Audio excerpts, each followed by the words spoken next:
Hello everyone. This is Recitation 4 on debugging and visualization.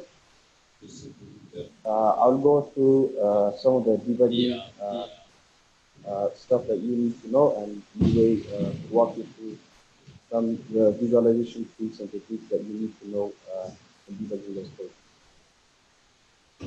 All right, so by this time, we're assuming that you know what neural networks are and what they do. The first two lectures of week 1 discuss this. You also know how to train networks. Lecture 2 up to 4. We've seen this in lecture 2 up to 4. Then we saw how PyTorch helps you to define and train your networks in Recitation 2. When we went through this. We also saw how you can use PyTorch to load, build, and train your data. Train your network. And we saw this in Recitation 3 when Ashwarya and Pana showed you this last week, right? So now you try to use that knowledge in Homework Part 2, but it's actually harder than Recitation 26, right? So that's where we come in. So in CS, debugging is always a big part of coding, right? And in deep learning, it's even bigger. Because very often implemented your model, code looks, but then accuracy is zero. And you have no idea why this is happening, right? Now, the reason that debugging deep learning code is especially hard is that there are many levels on which you might encounter errors, right? First of all, your error can be a Python-based error, can be a PyTorch-based error, or it can be some logical or math error, training, or testing error. We'll look at this later. And the hardest part is to figure out which one of these errors that you're encountering. Now, the plan for today is, first we'll give you some general tips on how you should organize your code. Some usual model-related errors and how you can spot them. Some matrix or hyperparameter visualizations that actually really help you when debugging your code. And we strongly recommend that you apply this before coming to office hours because it will make our life easier. Let's start with the general coding tips. So we recommend that you make your code modular, compartmentalize your code, right? Design functions or classes for each of the main tasks that you want to accomplish. For example, a separate file for loading, separate UI file for model definition, separate again Python file for model training, and so on. We'll look at some examples, and you'll actually find out that compartmentalizing your code to be really, really useful in the later homework. For example, homework 3, part 2, language models, right? Homework 4, part 2 again, attention networks, because for this, you're required to write a considerable amount of code, a lengthy code, and if you decide to put that in one big notebook file, it can be really hard to debug your code, right? So, general advice, have these functions in separate files because they're easier to debug if something goes wrong. So we recommend you to use those files instead of one big notebook file. And another tip is you should centralize your hyperparameters. Now you can do this in two ways. You can use a separate configuration file where you store all your hyperparameters, such as the learning rate, the number of inputs, layer sizes, whether you should use a beta or not, right? And then use this configuration file, use the variables that you stored, the hyperparameters that you stored in this configuration file in your original code. You just need to import your configuration file. Again, we'll look at an example. Or another way is using an argument parser, right?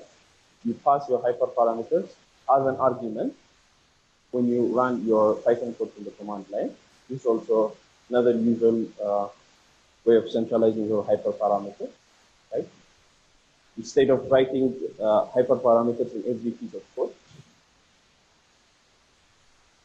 Another very important tip is that you should start small, right? Use simple models, a small portion of your data, train on that, see if the training loss drops like it should. Now, when everything is working, you increase the complexity, right? This is basically implementing a shape, right? So if, if, if your training loss is not decreasing at this point, when you're using a simple model and a simple data, that means there is something is wrong either with your data and, or your model. Now, the data we give you are usually clean, so probably going to be some bugs in your model or in your defining your model or training and your training loop, right? So you spot that bug early before spending more hours on training your network on big data using big models, because that's expensive. Okay, now let's look at an example.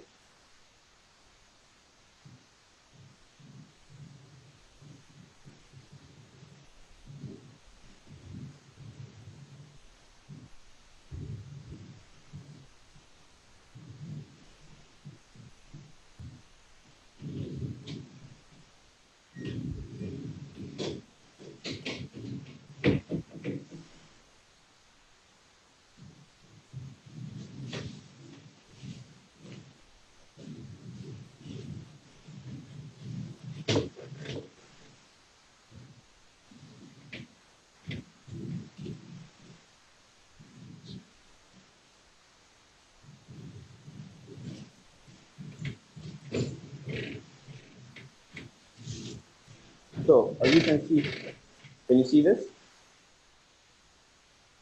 Anyway, can you see this?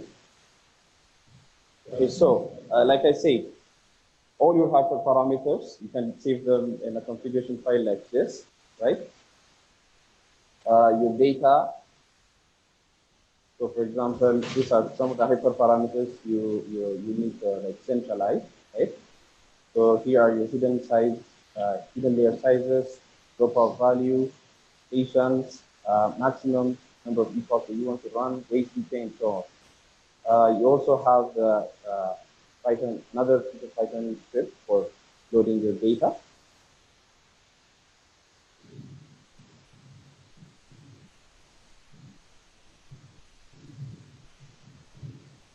So you write functions for each piece of task that you want to accomplish. This is for obtaining a data loader based on which mode you're in, right? If you're when you're in training, whether you're validation, whether you're in testing or inference mode, right? So you can write small pieces of functions like this to make your code easier to debug, just in case something fails, right? Uh, Now, if you see how I'm using the sanity parameter from my config file to check if I'm in sanity check mode. If I'm in sanity check mode, I'm selecting only the first 150 only the first 150 labels of my corresponding data, right? Now another file is for defining your model. This is where you define your model. This is where you store all the paths to your files, where your right, where your train data is, train labels, validation labels, and so on. Now, feel free to use this as a skeleton in writing your codes, by the way. Any code that you see in the recitation class, you're allowed to like use them in your homework.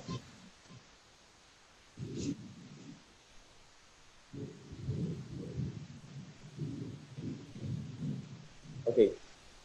Now, debugging, right? What are some coding mistakes that you might commit, right? Python, PyTorch, either a math or a logic. Training mistakes.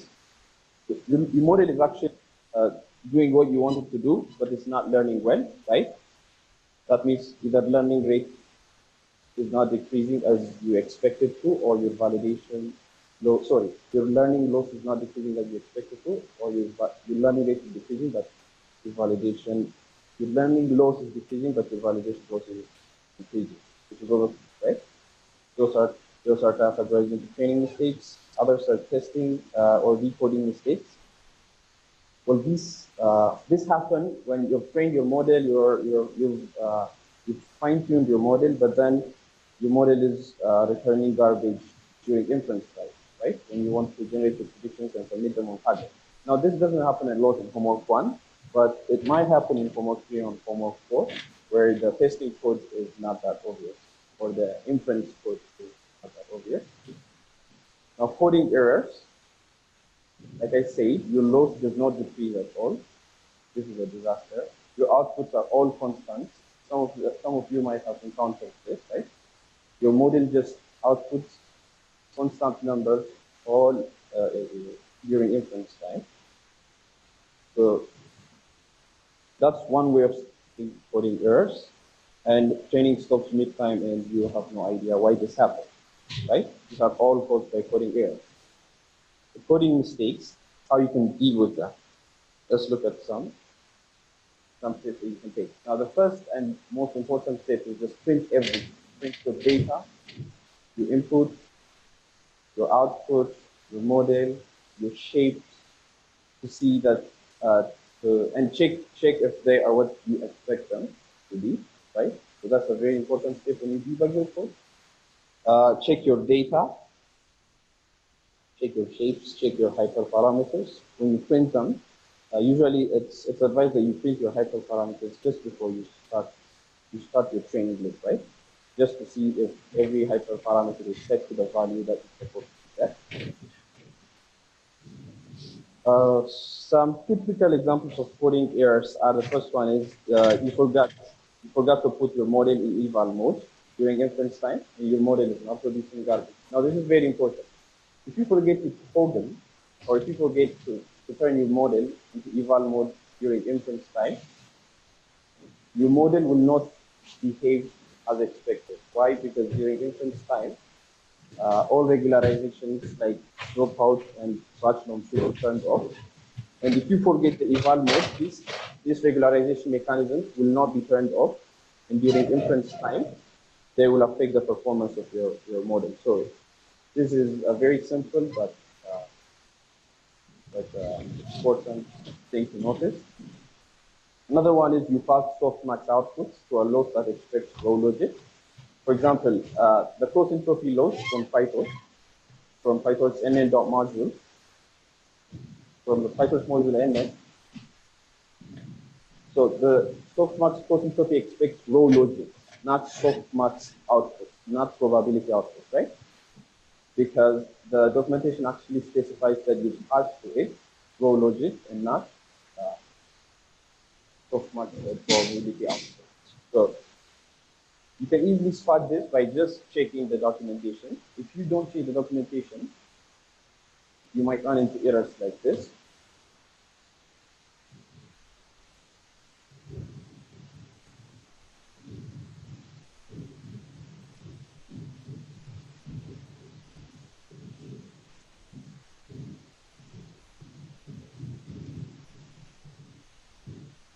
So, as you can see here, the cross entropy loss of PyTorch, by the way, has a very nice documentation, well organized and easy to read. So, you actually go to the nn.crossentropyLoss module function, so class, you'll see all these details. And right over here, it says that the input to the nn.crossentropy is expected to contain raw unnormalized scores for each class, which means the logic, right?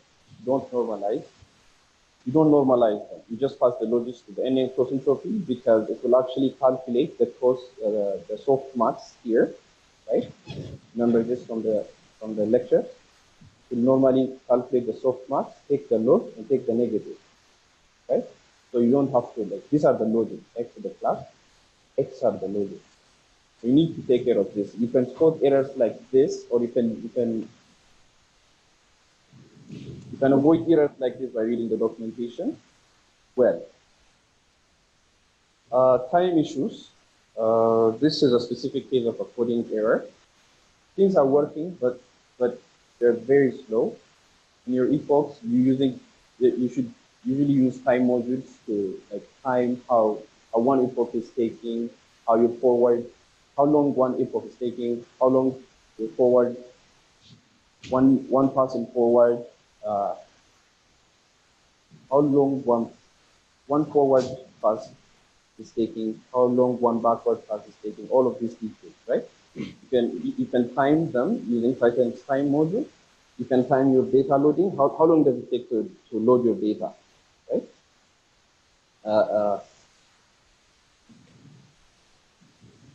Other training mistakes.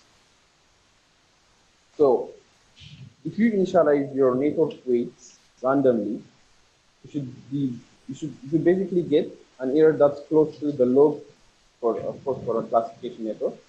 The error that you start with, your training error should start with something close to the logarithm of your number of classes, right? Because if you actually initialize your parameters randomly, that means your network is guessing the classes randomly, right? So that means each class has a probability of being predicted 1 over number of classes, right? And the cross entropy loss for this is nothing but the negative of the logarithm of S, right? You can also write this as the log of the number of classes.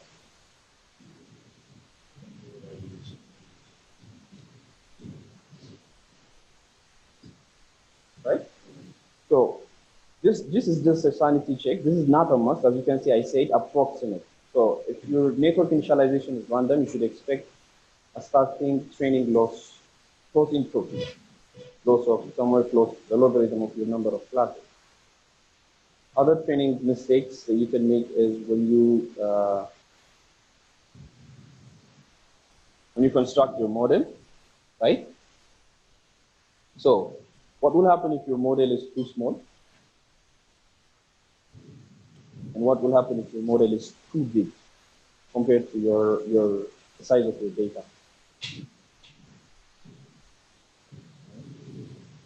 Yeah. If your model is too small, you're basically underfitting, right? Your model does not have the capacity to learn everything from your data. And if your model is too big or too complex, then you'll overfit unless you regularize it. Other issues are optimization issues, right? You cannot train your model properly. Your weights are not being updated properly, or the type of optimization or optimizer for Pytorch's case is not the right one for your network. And other issues like overfitting.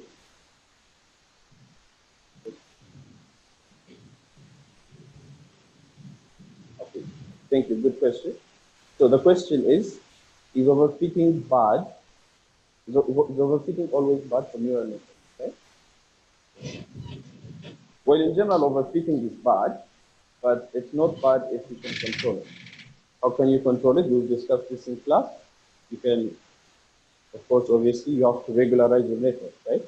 That's what regularization mechanisms are invented for, to prevent overfitting, right? So it may not always be a bad thing, right? If you have a big model, and if you tune the correct hyperparameters when you regularize, then that means you can still learn much more from your data without overfitting, right? Thank you. Good question. So,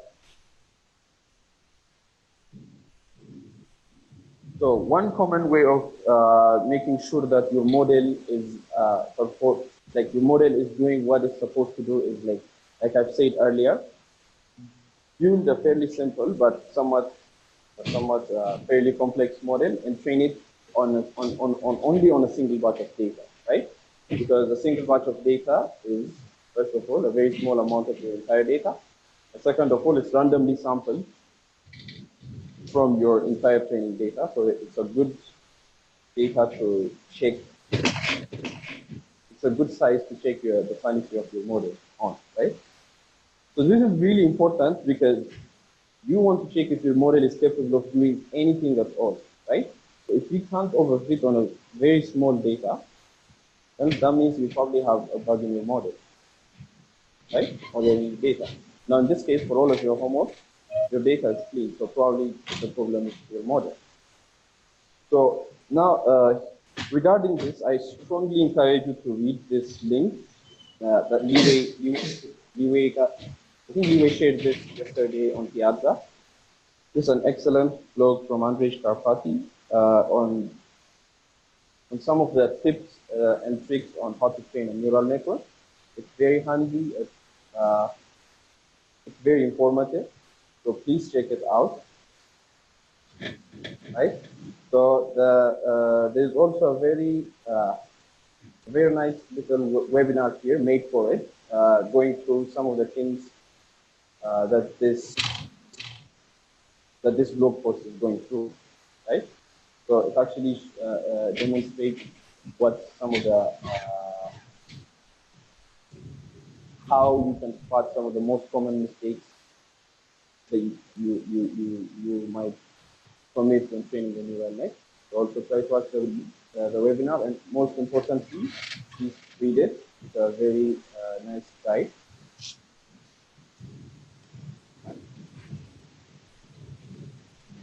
Okay, I've said this before, right? If you have a good model, it will overfit a small random subset of your training set if you train it too long, right?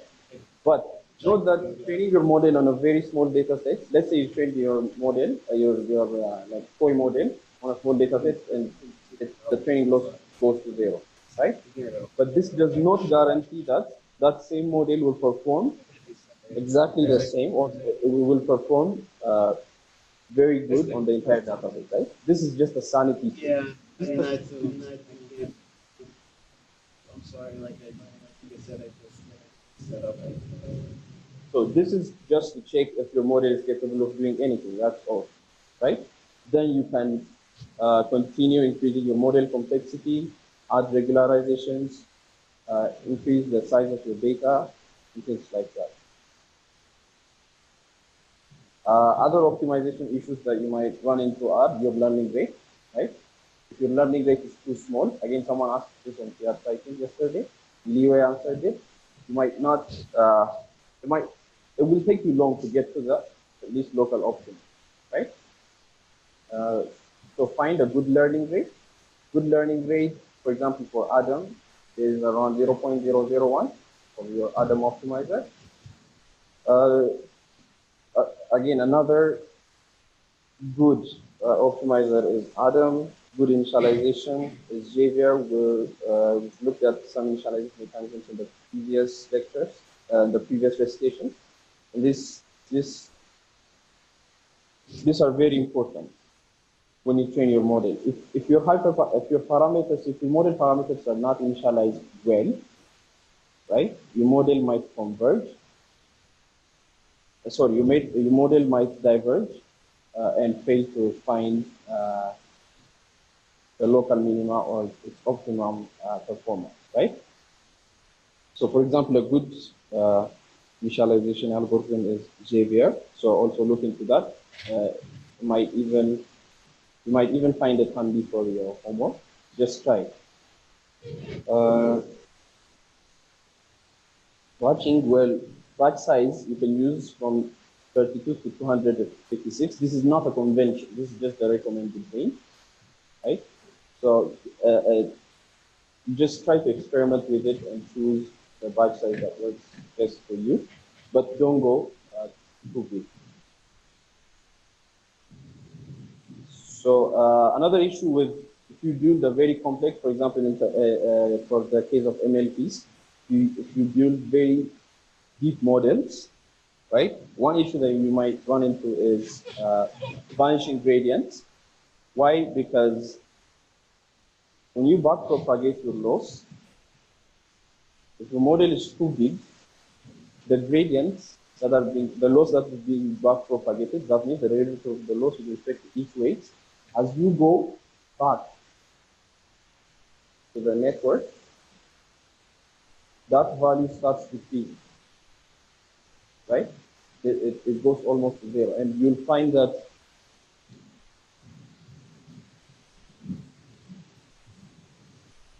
let's say this is a very deep model. Don't bother about the sizes, right? Fully connected. right? So if your model is too good, your earlier layer weights might not get updated due to a vanishing gradient, because typically the gradients around here are being back propagated from the layers around here. And this is a chain rule, right? We saw this in back propagation. So they become smaller and smaller, the gradients. So we saw this. The gradients of the loss with respect to the weights, it goes down, it decreases as you go back into the pattern. Right? So this is a very common issue of vanishing gradients. Again, when you have complex models, try to use regularization. For vanishing gradients, you can even try other, for example, fit this in class, other activation functions. Angular activation function is a leaky rail, right? That actually tackles vanishing gradient problem. Overfitting issues.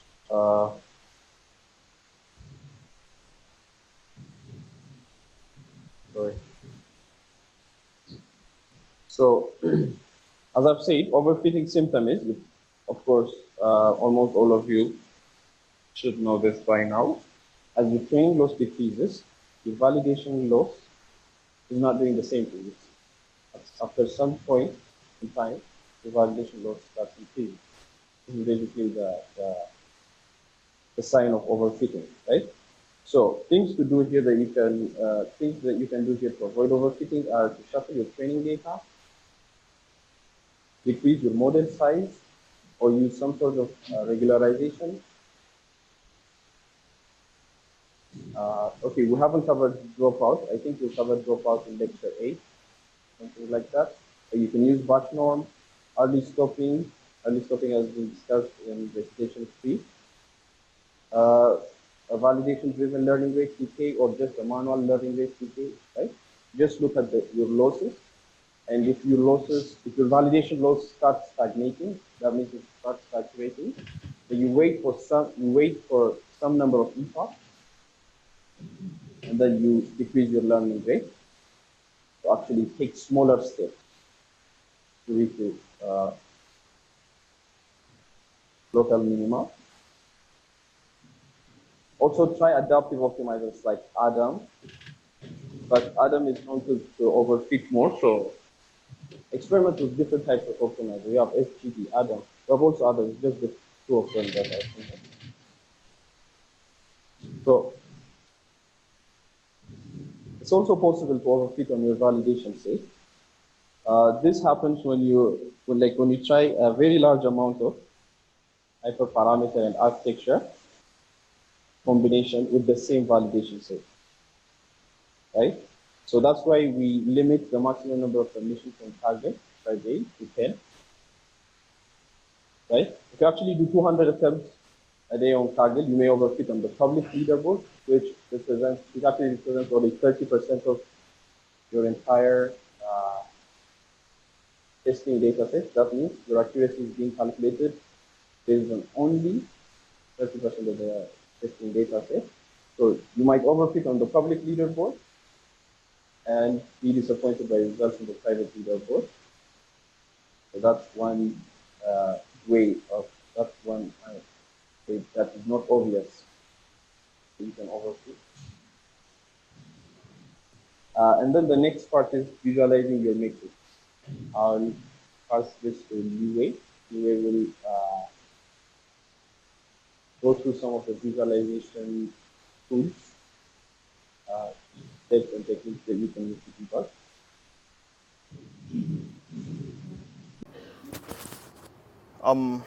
Okay, so let's start the second half of our wait. Okay, so let's start our second part of our recitation today. The second part basically will teach you how to use TensorBoard.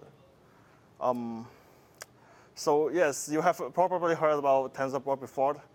It's actually a visualization library dedicated for neural networks. It's part of a TensorFlow. It actually not only supports plotting a single value, it actually supports plotting a tensor, plotting an image or text, audio, or basically anything you probably will have in a neural network. There are so because it's dedicated for TensorFlow, so some other people will have developed some third-party adapters for such as TensorBoard X for other neural network libraries. So in the past there's no official support in PyTorch, so people always use TensorBoard X. But since PyTorch 1.1, there's an experimental support, and since 1.2, the support becomes official. If you check out the documentation of PyTorch now, it will actually have a chapter called TensorBoard, and you can look it up. And we strongly recommend it. I mean, everything we taught here, we strongly recommend you to look at the documentation because it's much more detailed. So basically, we will just import the summary writer, which is basically the only object we will use in when interacting with TensorBoard. Hello, Liwei. Hi.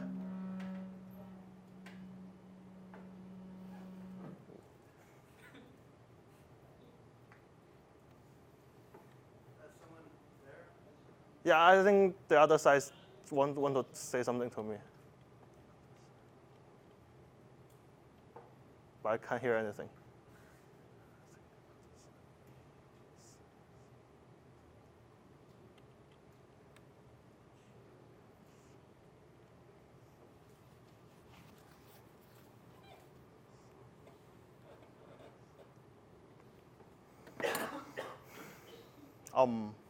Okay, then yeah, let's go on anyway.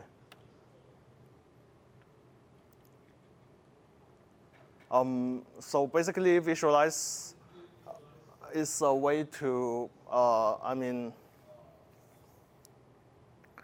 so it can, we will show some typical usage of visualization here.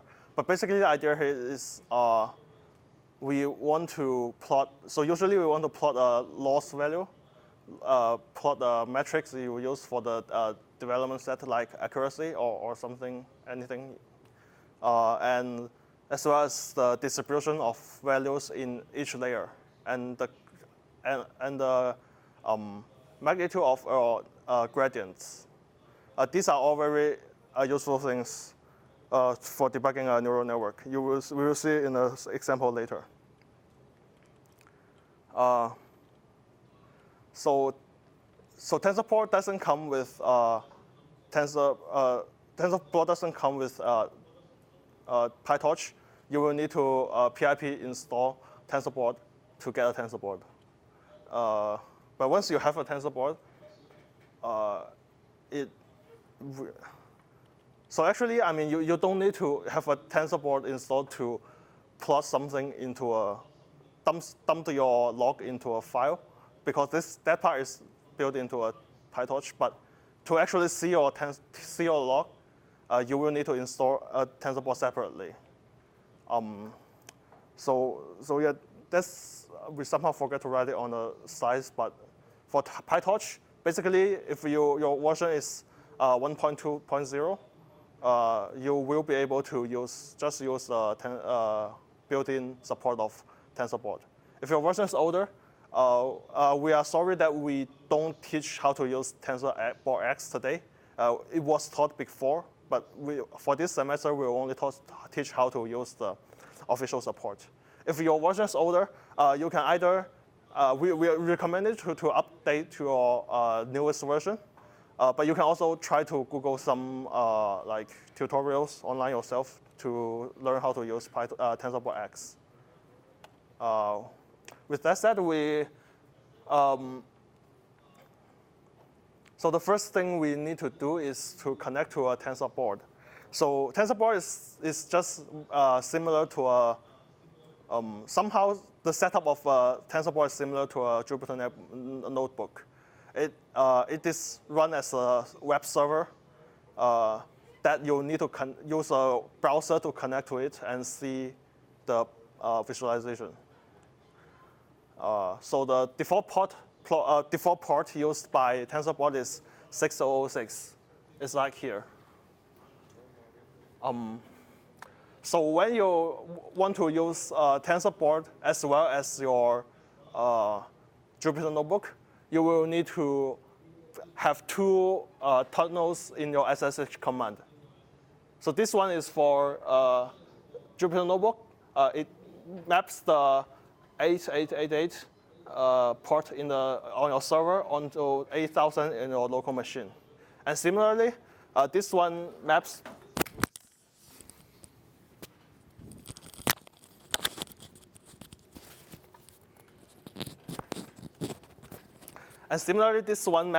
the 6006 port on the server to the 6007 port on your local machine.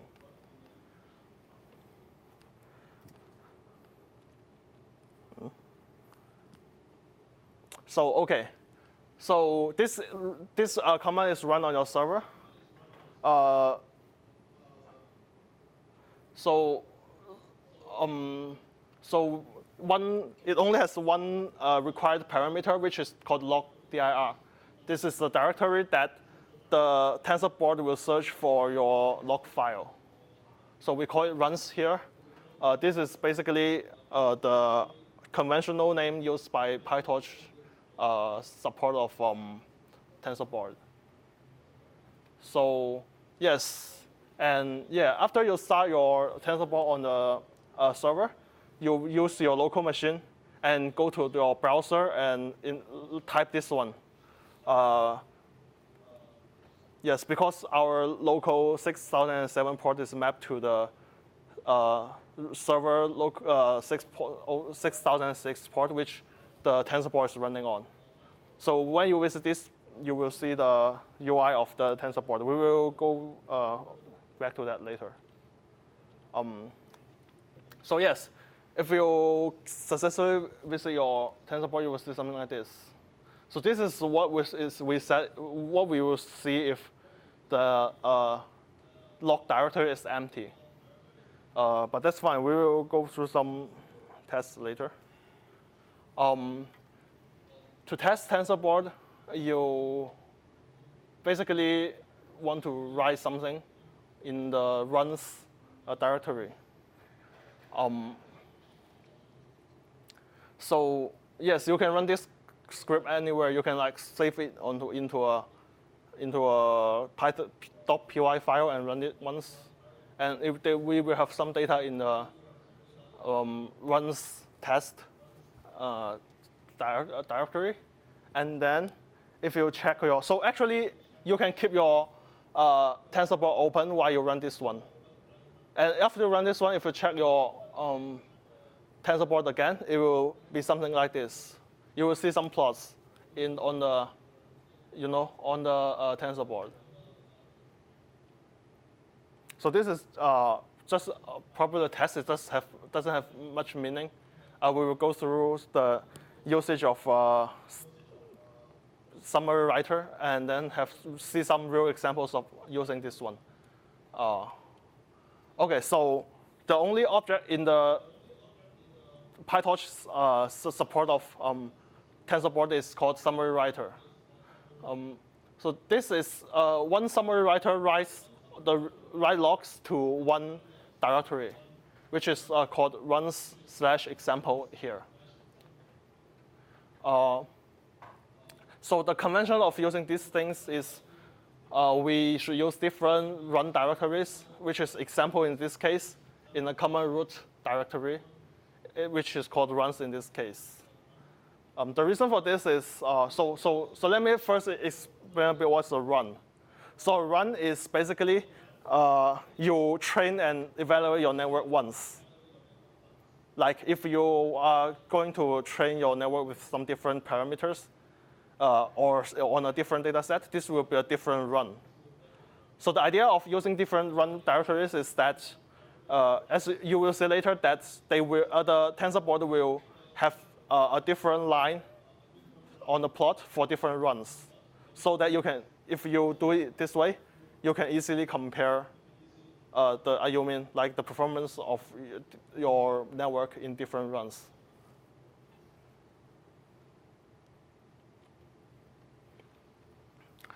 So basically all the methods in summary writer is called add something. So yes, and it's literally add something. So everything that you want to, every time you want to add something, you have to provide 3 parameters: tag, value, and step. So tag is basically just a string. It can be anything. It's just a tag, literally a tag of your value. And value is anything you want to log into there. So basically, you will for the same kind of value, for the same value on a time span, you will want to add multiple values to a same tag. And the step is basically time. You can see time in the x-axis of a plot. So we typically use the number of iterations for steps. Okay. So let's see some common methods for adding values to a summary writer. So the most basic one is called add scalar. It corresponds to adding a value to a line plot that have one variable. A scalar means a number. And you can actually add multiple scalars at a time. It will have you will create a plot that have multiple variables in it. So another thing that you may not see in other, another kind of plot that you may not use in other kind of like statistic or machine learning tasks, but will be very useful in deep learning is add a histogram. So here we are not plotting like the result of a result. So typically histogram is not used for plotting the result of your network, but rather plot some intermediate or internal value of your network.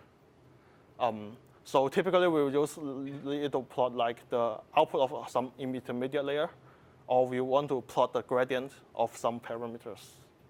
So these are the most common ones. So there are actually other more fancy ones. You can add image. If you add image, you will add audio, and add video, add text. Because you can add anything basically. So we will not cover this because they are not useful in homework 1. So yeah, these are these 3 methods will be the one we demonstrate later. So this is an example program. I hope the font is large enough you can see it clearly. It's actually in our Python notebook tutorial that we will release on the website after the recitation. So you can see here is basically a full training loop of a neural network. So we can see here in the inner loop, in the first part we just simply train it. And after the backwards, you can see we add histogram of gradients of parameters.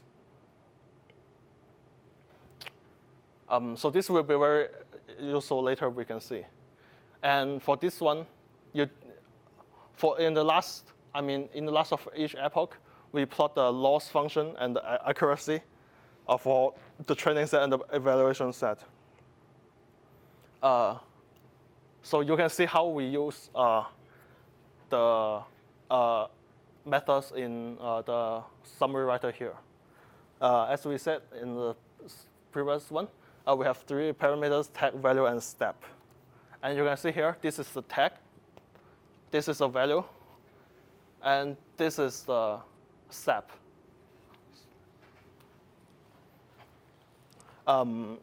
Again, for the detailed usage of the methods, you should always refer to the documentation.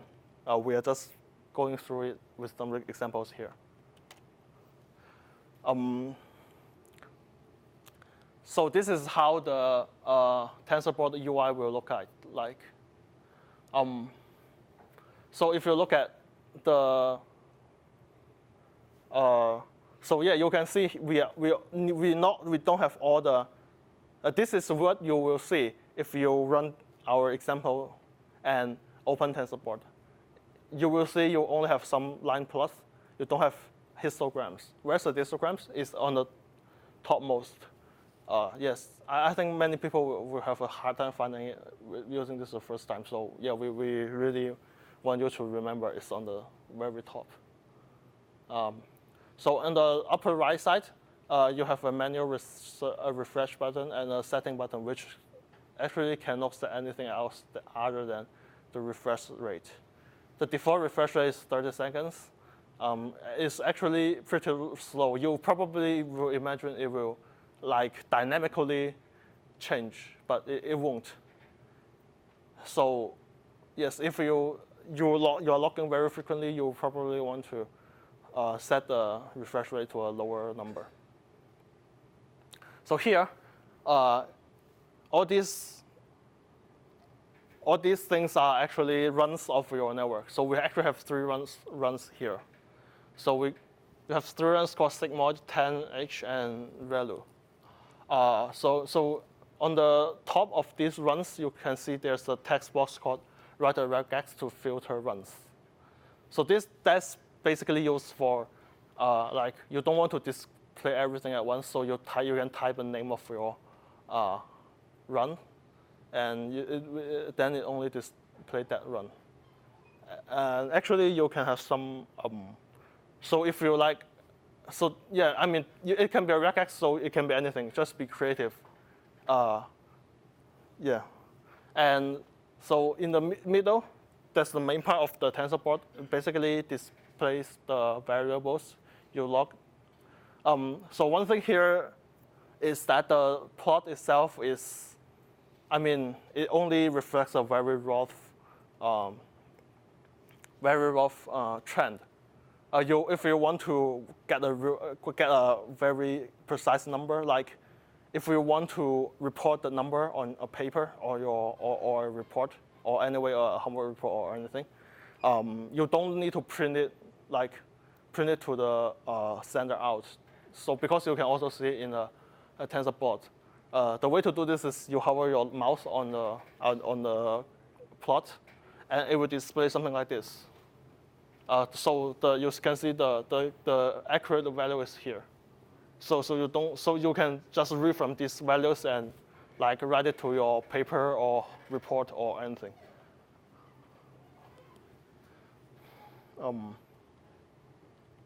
So yes. So the histogram will look something like this. So the task we're actually running here is we use an MLP to train some toy data set. And this is the gradient of the first layer for 3 kinds of activation functions. So we can see here, so notice the y-axis, they are on different scales. The scales for sigmoid is actually very significantly smaller than the other 2. So it's like you can see 5 to 10 times smaller than ReLU and 10H. So yes, this basically shows that, yes, we probably learned in a course that sigmoid have some very serious issue of gradient vanishing, and we actually plot it out here. You can see. So this will be a useful. So this is basically one way to, use histogram to understand how your network works.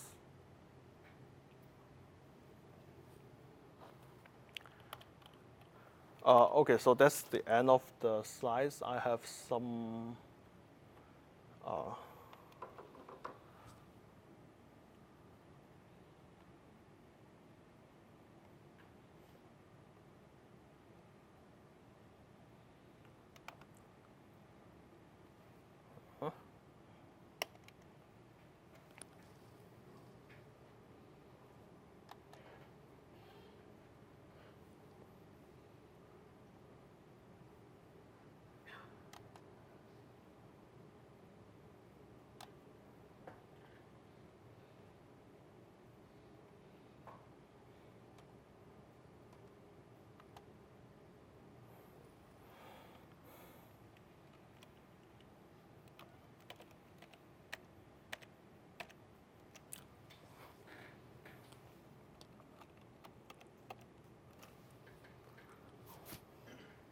So yes, so here is our tutorial notebook for for TensorBoard. So there's a lot of I mean, it is more on a practical side. It actually runs through an example, but it's mostly the same as what we said or taught in the slides.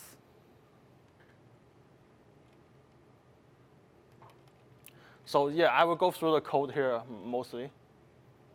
Our task, as you can see, this is the task we use in the PyTorch tutorial in Recitation 2. We will be training a neural network to classify some nodes, some points on a round disk that whether its distance to the origin is smaller than 1. So first thing we would want to say is to use this command to install the required libraries. So something that we may be interested here. So first is this one. You will use this command to make sure you're installing the newest version of PyTorch. You can, of course, if you are using Conda, you will do something very similar. You will also specify this one to ensure you are installing the newest version of PyTorch. Like if you have an older version of Torch already installed and you don't have this one, you'll just install, it won't install anything. So yeah, you will. And the second thing is you need to install TensorBoard separately. It doesn't come with PyTorch. Even worse, you will need to install this package called Future separately too. It doesn't. It's often required. I mean, I'm not completely sure. I think it's kind of platform dependent, but it's required by TensorBoard, and it doesn't come with TensorBoard. So you will need to install this one separately too. TQDM is not required, but it's a very, very useful one for showing a progress. So yeah, you can choose it, but it's necessary for this notebook anyway. So yes, we first generate some points. This is some data set. It's not very interesting. You build a model. This model is just the same as any other, MLP.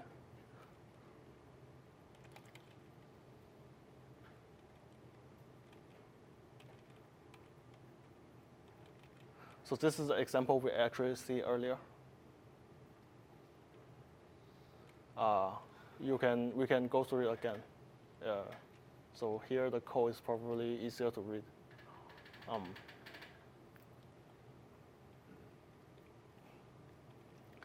So yes, so we go through this loop to train a network.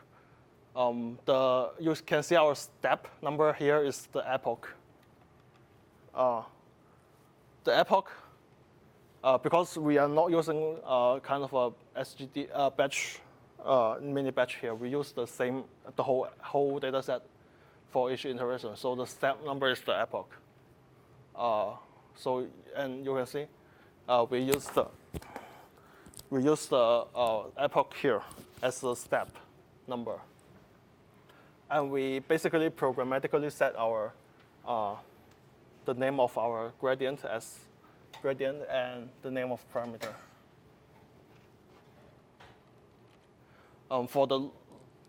And then at the end of the loop, we have add scalars. We add loss and accuracy. So for the value, you can see here, this is a dictionary. The key is basically another name for your value, and the value is a scalar. So we have train and val here. So basically, this means the loss on the training set and the loss on the validation set, and similar things to accuracy.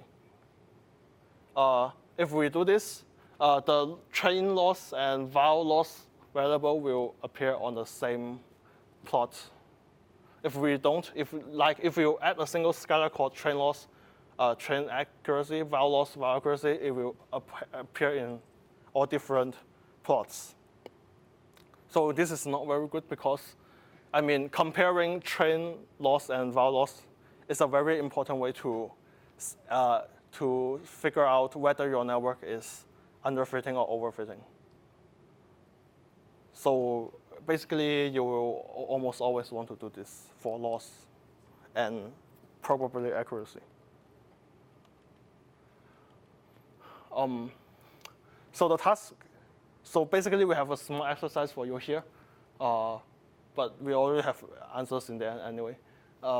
We want you to try 3 different activation functions for the 2-layer MLP. For sigmoid, we know that it has a very well-known issue of gradient vanishing. For 10H, it's actually better, but it's not that good because, I mean, if it's like the value is far from the 0 point, it will still have some gradient vanishing. It's only linear in the area that is close to 0. And last, we have ReLU. So ReLU will never saturate, which means that this value can go to infinity. So it has an issue. It does have an issue called neurons die off, which means that all the negative values will be basically all becomes 0. But actually it's not really that big issue in the practice. And actually for homework 1, we will actually recommend you to use ReLU in every layer of your network. So to run your network, you basically do it like this. For each of the 3 activation functions, we have a model that uses different of them. We do create a writer that logs to different directories. You can see here, the directory structure is run / the name of the run. So it takes some very little time to run it. You can actually run it on your own laptop.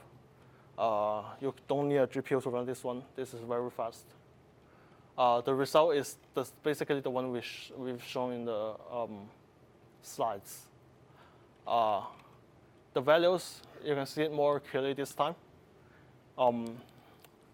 So you can see this is the name of the run, basically.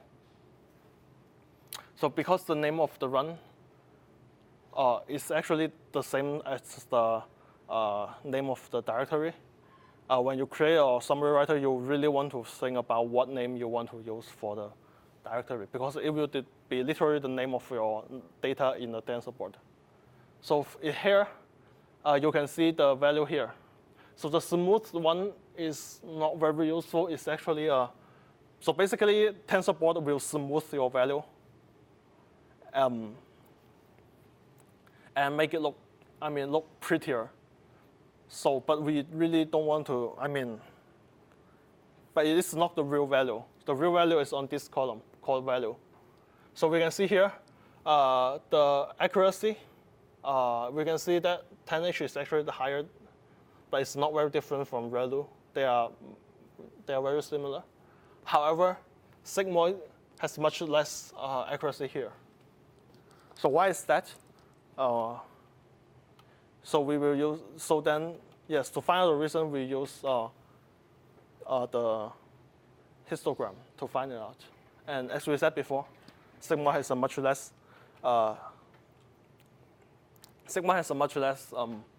gradient on the first layer because of the gradient vanishing. So yes, so it basically trains slower than the other networks. For 10H and ReLU, you can see although theoretically 10H will still have some,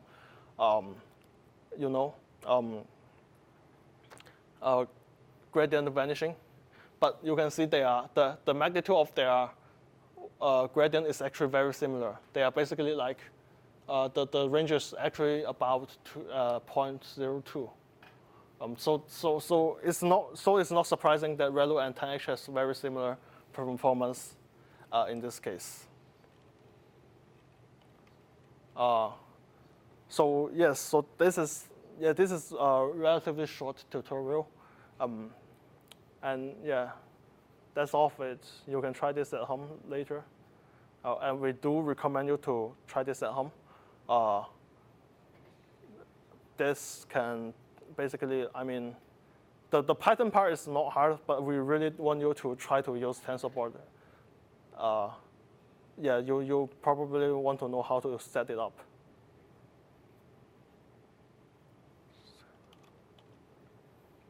So yeah, that's all of today's recitation. Do you have any questions? Yes, I'm sorry that I would like to do some live demonstration of TensorBoard, but since I don't have a connector to my laptop, I can't do it. So yeah, this is the end of today's recitation.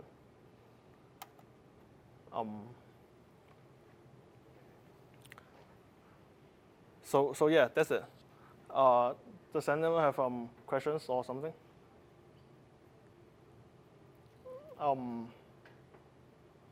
So if there's no, the recitation is over today. Thank you for your attending today.